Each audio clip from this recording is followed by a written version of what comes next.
दोस्तों, ये कहानी एक ऐसी लड़की की है जिसके पिता ने घर से भागकर अपनी पसंद की शादी की थी। लेकिन उसे बाद में इस बात का एहसास हुआ कि उसने कितनी बड़ी गलती की है। उस लड़की की माँ ने अपने जिगर के टुकड़े को किस तरह दरिंदों के सामने कुछ पैसों के लिए फेंका और किस तरह उसे वेश्या बनने पर मजबूर किया, ये जानकर आपकी भी आंखों में आंसू आ जाएंगे। तो चलिए दोस्तों, शुरू करते हैं आज की ये दर्द भरी कहानी। मुझे नहीं पता मेरे माँ बाप की शादी किन हालात में हुई। जब से मैंने होश संभाला, अपने माँ बाप को एक दूसरे से नाखुशी ही पाया। बचपन की बातें इतनी याद तो नहीं, मगर थोड़ा बहुत जो याद है वो ये है कि मेरी माँ मेरे पिता से हर समय लड़ती झगड़ती रहती थी। मेरे पापा एक पढ़े लिखे, खूबसूरत और रहमदिल व्यक्ति थे और किसी कॉलेज में प्रोफेसर थे, जबकि मेरी माँ एक अनपढ़ और बदसूरत सी औरत थी। ऐसे शब्द अपनी माँ के लिए बोलना सही तो नहीं है, लेकिन पूरी कहानी सुनकर आपको अंदाजा होगा कि मैंने ऐसा क्यों कहा। फिर भी पापा यही कोशिश करते थे कि किसी तरह माँ सुधर जाए, जबकि मेरी माँ हर समय अपने मायके को याद करती रहती थी। वो कहती थी कि वहाँ उनको बहुत आजादी थी, शायद यही उनके नाखुश रहने की वजह थी। और मेरे पापा जो एक बहुत अच्छे इंसान थे, माँ पर पाबंदियां लगाए रखते थे। मेरी माँ कभी भी अपने मायके नहीं गई थी और ना ही कोई वहां से उनसे मिलने आता था। जब मैं 13 साल की हो गई तो मेरी माँ ने अपने मायके वालों से बातचीत की।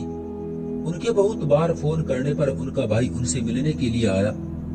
अपने मामा को देखकर एक दफा तो मैं घबरा ही गई थी। वो स्याह रंग का एक बहुत ही मोटा और बहुत ही बुरा इंसान था। चेहरे पर एक गहरा जख्म का निशान था और बातचीत से भी बहुत बुरा इंसान लग रहा था। मेरी माँ ने उसका नाम शुभम बताया।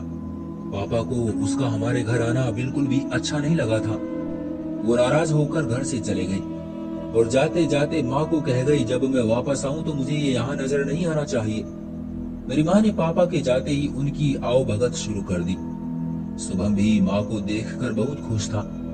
दोनों काफी देर तक बातें करते रहे और फिर जैसे वो व्यक्ति अचानक आया था वैसे ही घर से अचानक चला गया। मुझे नहीं पता मेरी माँ और उसमें क्या बातचीत हुई, मगर अगले दिन से ही माँ ने पापा से झगड़ा करना शुरू कर दिया और हर समय तलाक लेने की कहने लगी।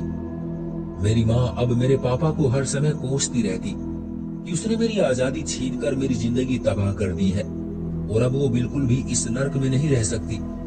पापा ने माँ को समझाने की बहुत कोशिश की, मगर वो किसी भी हालत में मानने को तैयार न हुई। उस पर पापा ने कहा कि तुम्हें तलाक एक शर्त पर दूंगा कि बच्चे अपने पास रखूंगा। माँ को मेरे भाई की जरा भी परवाह नहीं थी। वो वैसे भी हर समय बीमार रहता था और माँ की गोद में जाने के लिए रोता रहता था, जबकि माँ उसे दुत्कारती रहती थी। लेकिन मेरी माँ मुझे नहीं छोड़ना चाहती थी। मैं अपने पापा से बहुत प्यार करती थी और वो भी मुझे बहुत चाहते थे। माँ को शायद इस बात का पता था कि मैं हरगिज उनके साथ नहीं जाऊंगी, इसलिए चोरी छुपे शुभम के साथ मिलकर उन्होंने प्लान बनाया और एक रात सबको दूध में नशा मिलाकर पिला दिया। बेहोशी में मुझे इतना याद रहा कि रात को माँ ने शुभम के साथ मिलकर मुझे गाड़ी में बैठाया और फिर चल दिए। अगली सुबह जब मुझे होश आया तो मैं माँ के मायके में थी। अजीब सी जगह और बहुत ही गंदा सा घर था, जो एक बहुत ही पतली और छोटी सी गली में था, जिसमें शुभम की तरह की और बहुत सी औरतें, मर्द और बच्चे मौजूद थे। मैं घबराकर रोने लगी। पापा बहुत याद आ रहे थे। जब मैंने ज्यादा चीखना चिल्लाना शुरू किया तो शुभम ने मुझे बुरी तरह मारा और धमकी दी, जब आवाज निकाली तो मैं तुम्हारे भाई का गला घोट दूंगा।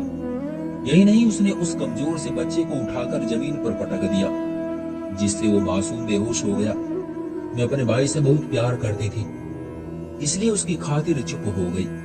मुझे बहुत हैरत हो रही थी कि मेरी माँ दूर बैठी तमाशा देख रही थी, जैसे उसका हमसे कोई संबंध ही ना हो। मेरी उम्र उस समय कोई 13 या 14 साल होगी। खैर, मुझे अंदाजा हो गया कि माँ का संबंध किस तरह के लोगों से था। ये लोग अपनी बेटियों से धंधा करवाते और उनकी कमाई से ऐश करते थे। मैं अपने रंग और रूप की वजह से उनके लिए एक सोने की चिड़िया थी, इसलिए मेरी वहां बहुत देखभाल की जा रही थी। माँ ने मुझे शुभम के हवाले कर दिया और खुद नशा करके पड़ी रहती थी। शुभम मुझे हर तरह के लोगों के पास ले जाता और मेरी कमाई पर ऐश करता। मेरी कमजोरी मेरा भाई था। मेरा भाई उसके पास था जिसकी वजह से मुझे ब्लैकमेल किया जा रहा था। मैं जानती थी कि अगर मैं भाग गई तो मेरे भाई को वो जिंदा नहीं छोड़ेगा। वैसे भी शुभम पुलिस और बड़े बड़े आदमियों से संबंध रखता था। ऐसे हालात में मुझे किसी से मदद की कोई उम्मीद नहीं थी। मुझे हैरत थी कि मेरे पापा ने मेरी कोई मदद क्यों नहीं की थी।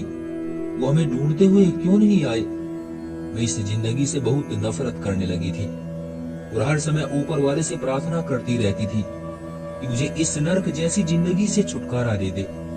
ऊपर वाले ने मेरी प्रार्थना सुन ली। हुआ यूं कि एक दिन मेरी माँ ने मुझे संदूक से कपड़े निकालने को कहा। मैंने संदूक खोला तो उसमें एक पुरानी सी एल्बम पड़ी थी जिसमें मेरे पापा की तस्वीर थी। मैंने वो तस्वीर निकाल कर छुपा ली और वॉशरूम जाकर उस तस्वीर को देखकर बहुत रोती रही। मेरे आंसुओं से वो तस्वीर भीग गई और उस तस्वीर के भीगने से उस पर लिखा हुआ एक टेलीफोन नंबर सामने आ गया जिसकी स्याही मिट चुकी थी, लेकिन पेन के दबाव से पड़ने वाले निशान अभी बाकी थे। मैंने वो नंबर याद कर लिया और अपने पापा की वो तस्वीर छुपा ली। अब मैं इस इंतजार में रहने लगी कि इस नंबर पर कॉल करूं और देखूं कि आखिर ये किसका नंबर है। एक दिन मुझे मौका मिल ही गया। शुभम एक व्यक्ति को लेकर आया। वो शराब के नशे में धुत था। मेरे पास आते ही वो सो गया। उसका मोबाइल उसके हाथ में था। मैंने वो नंबर मिलाया तो दूसरी तरफ किसी बूढ़ी औरत ने फोन उठाया। मैंने अपने पापा का नाम लेकर रोना शुरू कर दिया। उन्होंने मुझसे पूछा कि आप जिसका नाम ले रही हैं वो आपके कौन है। मैंने बताया कि वो मेरे पापा हैं। इतने में उस औरत की आवाज भारी सी हो गई और उन्होंने फोन किसी आदमी को दे दिया। उस आदमी ने बड़े प्यार से मुझसे कहा कि बेटी तुम किस जगह हो। मुझे उस जगह के बारे में जितना पता था मैंने बता दिया। उसने मुझसे कहा कि यह बात किसी को पता नहीं चलनी चाहिए कि तुम्हारी हम लोगों से कोई बात हुई है। उसके बाद टेलीफोन बंद हो गया। मुझे डर था अगर सुबह ये बात शुभम को पता चली तो क्या होगा। सुबह होते ही मेरे कमरे का दरवाजा जोर जोर से बजने लगा। मैंने घबराकर दरवाजा खोला तो शुभम और मेरी माँ की दुख भरी शक्ल नजर आई। उन्होंने मुझे जल्दी से पीछे दरवाजे से निकलने को कहा। जैसे ही हम पिछले दरवाजे पर पहुंचे तो गली में पुलिस की गाड़ियां नजर आई। हम वापस पलटे मगर तब तक बहुत देर हो चुकी थी। पुलिस के सिपाही हमारे सर पर पहुंच चुके थे। उन्होंने फौरन मेरी माँ को गिरफ्तार किया और थाने ले गए। वहां पर एक बूढ़ी औरत और एक बूढ़ा आदमी मौजूद था। उनका चेहरा मेरे पापा के जैसे लग रहा था। मैंने रोना शुरू कर दिया। उस औरत ने फौरन मुझे अपने सीने से लगा लिया और मुझे तसल्ली दी। थानेदार ने हमें फौरन उन दोनों के हवाले कर दिया। वो लोग हमें एक आलीशान हवेली में ले आए। हवेली की हर दीवार पर मेरे पापा की जवानी की तस्वीर लगी हुई थी। मेरे पूछने पर उन्होंने बताया कि वो दोनों मेरे दादा दादी थे। मुझे बहुत तो खुशी हुई कि कोई तो अपना मिला। बाकी की कहानी मुझे बाद में मेरे दादा और दादी ने सुनाई। मेरे पापा एक बहुत अच्छे व्यक्ति थे। किसी बात पर उनका दादा से झगड़ा हुआ तो उन्होंने घर छोड़ दिया। जिद्दी इतने थे कि फिर बात तक न की। मेरे दादा ने उन्हें बहुत ढूंढा मगर कामयाब न हुए। उस बीच मेरे पापा ने मेरी माँ से शादी कर ली और शादी के 1 साल बाद मेरा जन्म हुआ तो मेरे पापा को अपनी गलती का एहसास हो गया था। मगर मेरी वजह से मेरी माँ को नहीं छोड़ सकते थे और मेरी माँ की वजह से अपने खानदान में वापस नहीं जा सकते थे। खैर हम बहन भाई को अपने दादा के घर में सुकून मिल गया और थानेदार के पूछने पर शुभम और मेरी माँ ने बताया कि उस दिन मुझे किडनैप किया गया था तो उन दोनों ने मिलकर मेरे प्यारे से पापा का गला घोट दिया था। मेरे दादा ने उन पर केस कर दिया और दोनों को फांसी की सजा हो गई। इस कहानी को 10 साल बीत गए हैं। मेरी शादी मेरे दादा के दूर के रिश्तेदार के बेटे से हो गई और अब मैं अपने पति और बच्चों के साथ बहुत खुश हूँ और बहुत अच्छी जिंदगी गुजार रही हूँ। दादा ने मेरे भाई को पढ़ने के लिए अमेरिका भिजवा दिया और अब मुझे अपनी जिंदगी से कोई शिकायत नहीं है और अब मैं हर समय ऊपर वाले का धन्यवाद करती रहती हूँ। मगर एक दुख अब भी मेरे दिल में बाकी है कि आखिर मेरी माँ ने ये सब क्यों किया। मेरे पापा के साथ उन्हें क्या तकलीफ थी। उन्हें एक इज्जत की जिंदगी मिल रही थी। एक अच्छे प्यार करने वाले पति को छोड़कर बुराई की दलदल में फंसने की क्या जरूरत थी। वो इतनी बुरी क्यों थी कि उन्होंने अपनी औलाद को भी दांव पर लगा दिया। शायद ये सही है कि इंसान अपनी फितरत को नहीं बदल सकता और वो जहाँ का होता है वहीं उसे सुकून मिलता है।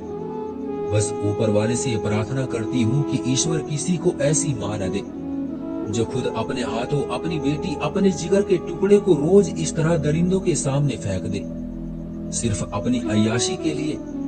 वहां सिर्फ मैं ही नहीं बल्कि और भी बहुत सी लड़कियां आती थी जो किसी न किसी मजबूरी को बताकर ये पाप करती थी। लेकिन मैं कहती हूँ इंसान कितना ही मजबूर क्यों ना हो, अगर कोई उसे ब्लैकमेल नहीं कर रहा जैसे मेरी माँ ने मुझे किया था, तो ऐसे पाप से बचो। मेहनत मजदूरी करके पेट पाले, ऊपर वाला सब बेटियों के नसीब अच्छे करे। याद रखें, आज आप किसी की बेटी के साथ जैसा व्यवहार करेंगे, कल आपकी बेटी के साथ भी वैसा ही होगा। ये दुनिया है साहिब, एक ना एक दिन यहाँ कर्ज चुकाना ही पड़ता है। तो दोस्तों, ये थी हमारी आज की कहानी। उम्मीद करते हैं कि आपको भी पसंद आई होगी। आपका क्या कहना है इस कहानी के बारे में, कमेंट करके हमें जरूर बताएं। वीडियो को लाइक करके चैनल को सब्सक्राइब कर लीजिए और साथ में घंटी को दबाकर ऑल पर सेट कर लीजिए ताकि आने वाली वीडियो आपको तुरंत मिले। मुझे दीजिए अगली वीडियो तक इजाजत, तब तक के लिए धन्यवाद।